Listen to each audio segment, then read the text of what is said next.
সোমবার সেবকের কাছে ধস আর ধসে ক্ষতিগ্রস্ত শিলিগুড়ি কালিম্পং যাত্রীবাহী গাড়ি। এরপরেই বন্ধ হয়ে যায় বাংলা সিকিম লাইফ সাইন 10 নম্বর জাতীয় সড়কের ওপর দিয়ে যান চলাচল। জানা গিয়েছে, এই দিন সকালে একটি যাত্রীবাহী গাড়ি কালিম্পং থেকে শিলিগুড়ির উদ্দেশ্যে আসছিল। ঠিক তখনই সেবকের বাঘপুলের কাছে পৌঁছতেই যাত্রীবাহী গাড়িটির ওপর ধস পড়ে। এই দেখে তড়িঘড়ি গাড়িতে থাকা যাত্রী থেকে শুরু করে চালক কোনো মতে গাড়ি থেকে বেরিয়ে যায়। ধস এতটাই ছিল যে ব্যাপক ক্ষতিগ্রস্ত হয়েছে যাত্রীবাহী গাড়িটি।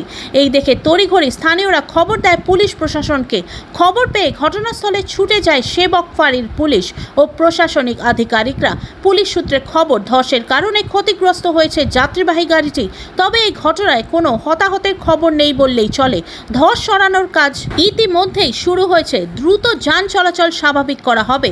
অন্যদিকে প্রশাসন এবং বিপর্যয় মোকাবেলা দপ্তরের পক্ষ থেকে সতর্কতা জারি করা হয়েছে। তার কারণ, পাহাড়ি অঞ্চলে প্রবল বৃষ্টির কারণে ধসের আশঙ্কা রয়েছে।